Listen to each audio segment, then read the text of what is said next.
Nako, ito na po. Inamin na ni Justice Secretary Boyeng Rimulya yung pag-withdraw ni dating Pangulong Duterte sa International Criminal Court ICC bilang membro ang Pilipinas ay nakasama pa sa kanya. Wow! Parang lumalabas ikaw, hindi tayo nag-withdraw, maka hindi ka nagkaroon ng problema ngayon. Pakinggan po ninyo itong palitan po ng paliwanagan ni Secretary Rimulya at ng ilang mga senador doon nga po sa ginanap na hearing dyan sa Senado. Akin po, mas gugustuhin kong intayin ang magiging hatol ng Korte Suprema sa issue. Hindi ho natin kahit magdamag po tayo rito, hindi ho magbabago ang paningin nyo at hindi ho magbabago ang paningin ko. Andito rin yung... Madam Chair, if I yes, Senator Bato, please. I just would like to remind the Secretary of Justice that we are not here to determine kung sinong tama, kayo ang tama, or kami ang tama. We are here para malaman yung katotohanan. Because somewhere along the way, alam namin may nagsisinungaling. Kaya gusto namin malaman kung anong tama. Ay, hindi po tayo, hindi po kami nagsasabi na tama kami. Tama si Justice Ascuna, tama po kayo. Yung katotohanan lang po ang ating kinukuha dito. So, Madam Chair, Senator Bato. yung very clear man dito sa diffusion coming from ICC. Sinabi dito, action to be taken, locate and arrest with a view to extradition. Assurances are given that extradition will be sought upon arrest of the person in conformity with national laws and or applicable bilateral and multilateral treaties. Kaya tanongin ko sana si SOJ or yung PNP, bakit sabi ni SOJ kanina na extradition daw cannot be initiated by us, it should be initiated by the requesting party, either ICC or Interpol. Am I correct, sir? Sila tama dapat. po. Dapat ho, ICC. ICC po dapat. Okay. So bakit? Yun po yung sa extradition. Pero surrender po, sa atin po yun. Kaya nga, bakit? Wala mo sinabi dito surrender. Extradition lang. Kaya nga, bakit hindi natin hinintay? With a view to extradition, bakit hindi natin hinintay yung ICC na mag-initiate ng extradition laban kay Pangulong Duterte? Bakit binyahin na kagad natin doon sa Interpol? Hindi na nga tayo member sinabi dito na kailangan natin i-surrender. Ang extradition po na nasasabi po sa Section 17 ay meron pong treaty sa extradition, sa extraditing state. Kung ano ho, bawa, ang ICC tsaka ang Pilipinas, kung tayo po member ng ICC, kailangan po ng judicial proceedings. Hindi na po tayo miyembro ng ICC eh. Kasi kung miyembro po tayo ng ICC, nakakatulong sana kay President Duterte na hindi po siya ililipad. Siya po yung mismo nag-atras ng ating membership eh. Dahil po dyan, naku nawindang, etong si Bato de la Rosa, dahil nga po, siya na ang next eh. Siya na ang pwedeng susunod na huhulihin ng Interpol dito po sa ating bansa. Diba? Kaya nga siya hindi nagpapakita nung mga nakaraang araw o mga nakaraang buwan at kahit na ito nga si Digong ay hinuli doon sa airport sa NAIA, diba? Nagkaroon po ng parang komosyon. Nandun si Bongo, andun si Vic Rodriguez, andun si Philip Salvador, si Sara Duterte dumating, pero wala pong Bato de la Rosa dumating dahil nga po, natatakot to na siya na ang next na dadamputin ng ICC. At from very reliable source, panoorin po ninyo itong video na to, may hint na po talaga na ang isusunod na o ang susunod na huhulihin dito po ng ICC sa pamamagitan ng Interpol ay walang iba kung hindi itong si Bato de la Rosa. Do you see more warrant of arrests coming? So we've always And how important is that? It's important because Duterte has to be seen, or Duterte should be seen in the context of the entire policy. Operation. It was not just him, yes, and he was an indirect co-perpetrator along with others. I mean, this would not have happened without all the others. Duterte might have been like the brains or the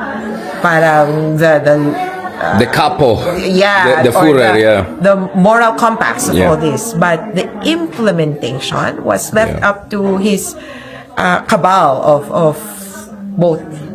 They did this in the DDS, di ba? Yung kanyang mga lackeys would be police officers Yeah. and civilians. So, minimum ba to? There could be others. There will be others. There should be others. There You think, should be. yeah? Because, I mean, it was also people in other department and agencies. Yes. The reason I'm asking Hindi lang po si Digong ang kailangang hulihin ng ICC. Marami pa po. May mga paparating pa po na warrant of arrest at minimum. Nabanggit yan, minimum. Bato? Nako alam natin na sino ba ang chief of police ni Digong noong siya ang presidente. 'Di ba si Bato de la Rosa? So hindi po maisasakatuparan ni Digong ang pag-uutos kung wala pong susunod. At sino ba ang kanyang inutusan? Siyempre, actually pinagmamalaki naman ni Bato de la Rosa na siya ang brainchild ng Tokhang o Oplan Tokhang sa Davao City na sinasabing ito yung mabisang paraan para po matapos ang illegal na usapin ng pulburon diyan sa Davao City. Pero alam natin na hanggang ngayon na si Baste Duterte ang mayor, meron pong mga nahuhuling tauhan ng City Hall na nagpositibo po sa paggamit ng illegal na pulburon. So, ibig sabihin, hindi naging mabisa yung Oplan Tokhang doon sa Davao City dahil ultimo, ang City Hall ng Davao City ay sinusurot po ng mga gumagamit ng illegal na pulburon. Di ba? Kasi kung totoo yan, ibig sabihin, dapat zero case ng pulburon sa Davao City. So ngayon, ang nag-implement, kailangan din pong imbestigahan. Sino ba nag-implement niyan? Di ba si Bato? Kaya po napakaraming EJK, kaya po napakaraming mga naging biktima na hindi na po nakapagdemanda. Kasi doon pa lang po sa investigasyon, minomonopolize na o ano tawag dito, minamanipula na pala, hindi pala minomonopolize, minamanipula na agad. Diba? Investigasyon pa lang, palalabasin na kagad na ng agaw. Sabi ng agaw, ng ano yan, ng agaw ng alam nyo na. Tapos, sasabihin, ito ay lumaban. Diba? Kaya po talagang lumala po ang EJK noong panahon ni Digong at ni Bato dahil po magkasudlong ang bitukan itong dalawang to. Talagang itong dalawang tao na ito, sila po ang nagdesisyon na sa magiging kumbaga sila yung mga naging justices ng buhay ng ating mga kababayan. Noong pong panahon na si Digong ang presidente. Kasi nga sabi ni Digong para hindi daw sumikip ang mga kulungan at para daw mapabilis ang proseso. 'Di ba? Kaya po, 'di ba? Sinabi pa nga niya sa mismong sa Quadcom yata 'yun o sa Senate hearing, sinabi niya na inuutusan niya ang mga PNP na sabihin na manglaban yung kanilang POI. Yung kanilang kinukuha na kababayan natin para maging madali daw po ang proseso. 'Di ba? Kaya nako paano ba 'yan? Kaya siguro ngarag na ngarag si Bato, kaya siguro gigil na gigil si Bato sa Senate hearing. Nakita natin na talagang ang kanyang sinasabi may nagsisinungaling kahit na wala namang nagsisinungaling kasi nga po, 'di ba? Ayaw nilang tanggapin kung ano yung totoo, kung ano yung rule of law, kung ano yung nakasaad sa batas. Gusto nila i-implement ang Rome Statute. Ang Rome Statute po, ito po yung sinusunod ng ICC. So bakit tayo susunod sa sinusunod ng ICC kung hindi na nga tayo miyembro? Yun yung hindi ko din magets dito kay Amy, kay Bato de la Rosa, kay Alan Peter Cayetano. Gusto nila na sundin natin yung rules ng ICC pero hindi na tayo sakop ng ICC.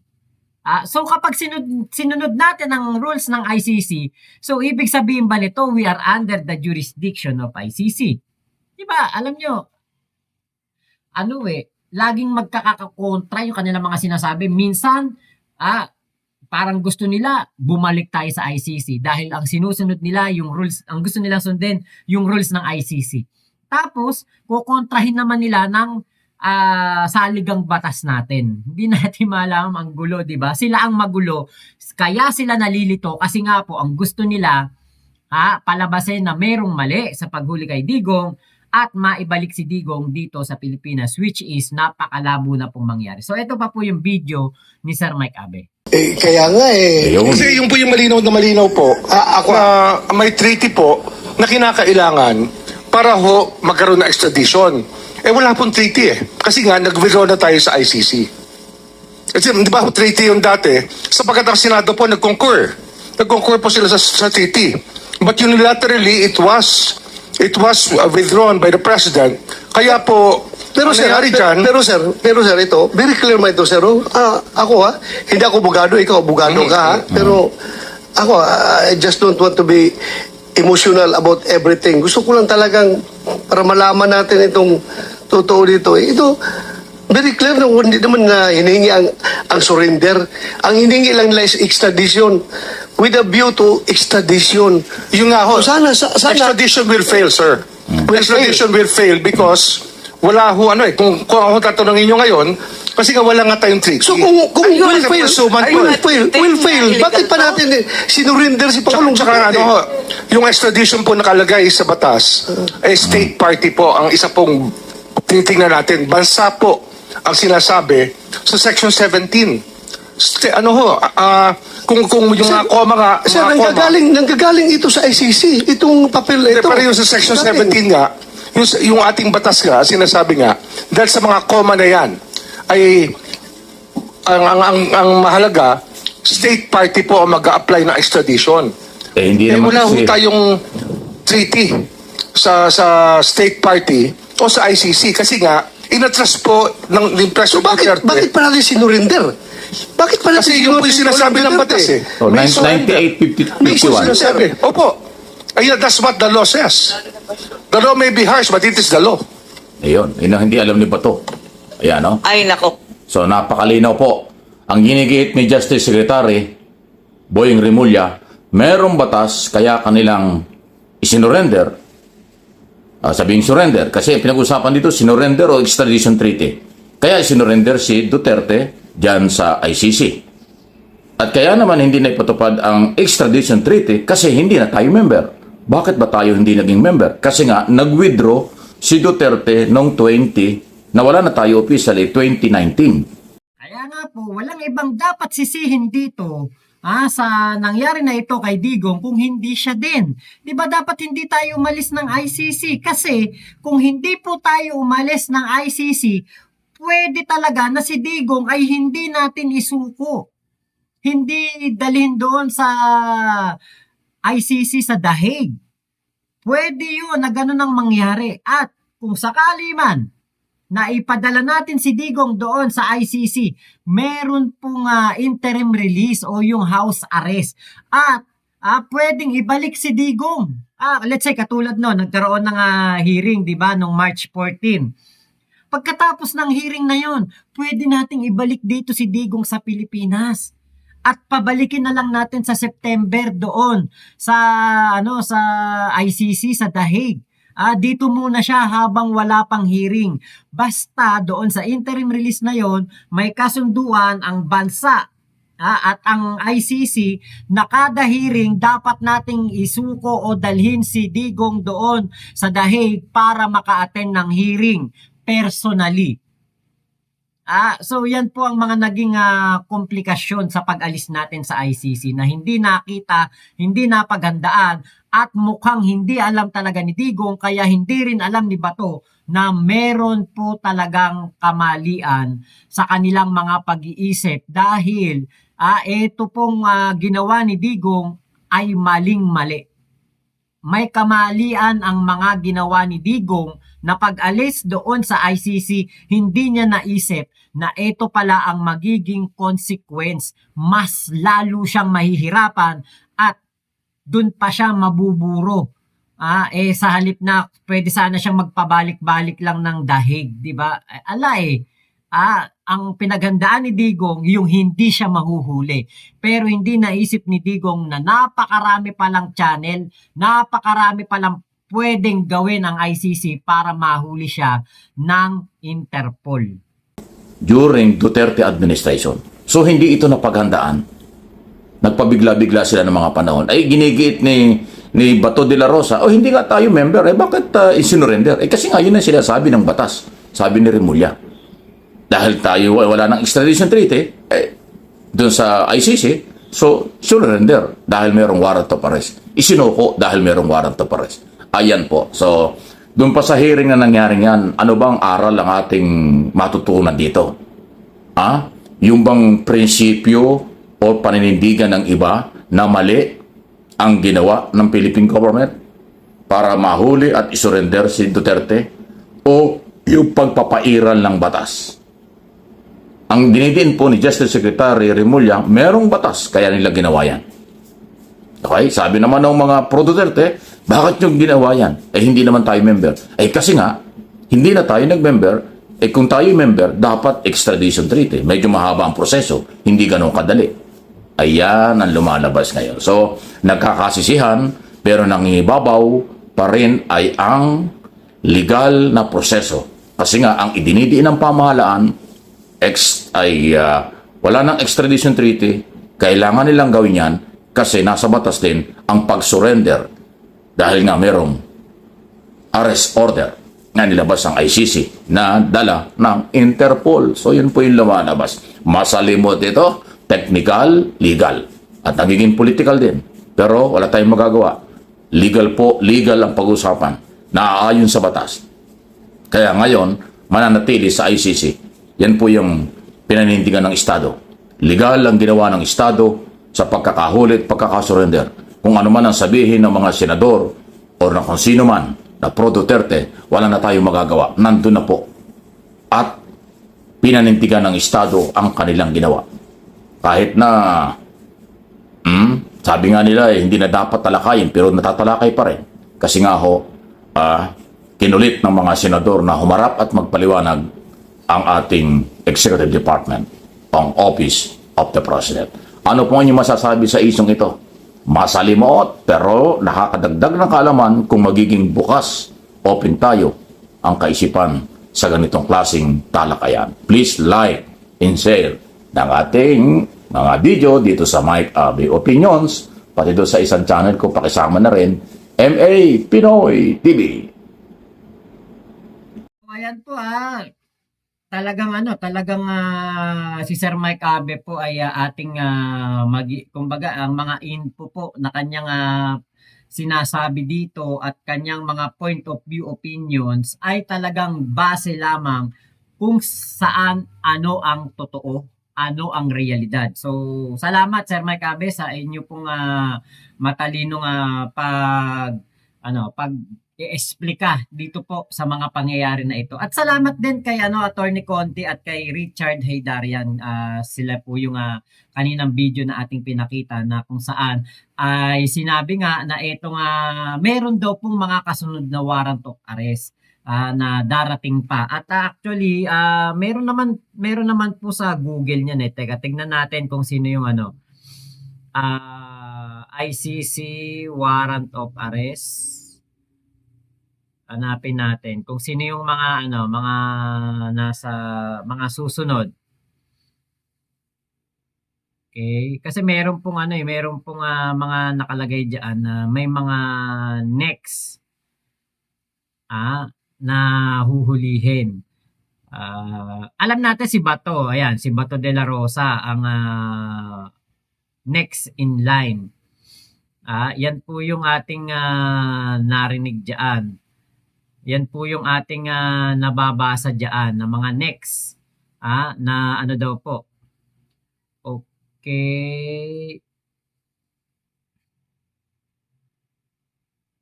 tignan natin kung sino yung mga next na ano na okay, how long will it take? Ayun, ito si Oscar Albayalde. Isa din yan na nanganganib po na mahuli din o huhulihin po dahil sila po ay mga nakipagtulungan kay Digong. So yan yung ano may mga nakita ko yan marami, meron pang mga ibang tao kaya hindi ko na makita dito, hindi ko na ihanda Okay, Bato himself, Bato on evading ICC arrest.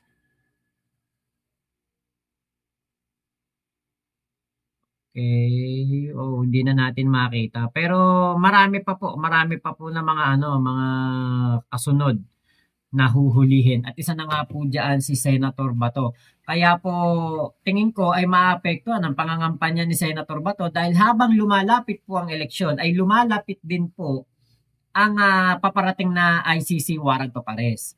At nakita na natin kung paano po ang kilos galaw ng PNP CIDG, ng DOJ at ng mismong PNP chief Marbil pati DILG. Nakita na natin ang kanilang galaw, nakita na natin ang kanilang kilos, sikretong-sikreto. Pumutok lang ang balita na huhulihin na si Digong doon po sa NAIA nung merong isang reporter o stinger ng isang istasyon ng radyo na videohan si General Torre doon po sa NAIA na dumating at inamin na meron nga daw pong warrant of arrest silang isisilbi. Talagang yon doon talaga nagkaroon ng malaking hinala na si Digong po ay huhulihin na ng ICC. Yun po yung nangyari noon. So ngayon, etong si Bato de la Rosa, kada lalabas to, chinecheck o ano balita, meron ba akong warrant of arrest na, nandiyan na ba yung ICC, andyan na ba Interpol. Syempre senador pa rin yan, meron pa rin yang mga intelligence, alam natin naging PNP chief yan, may mga tao pa din na may connection siya o may loyalty pa rin sa kanya na pwede niyang mapagtanungan kung ano na ba ang update, kung huhuli na ba siya, di ba? So ito po ay talagang pinaghahandaan ni Bato de la Rosa ang bawat kilos niya. Hindi pwedeng basta na lang siya lalabas dahil baka magulat siya.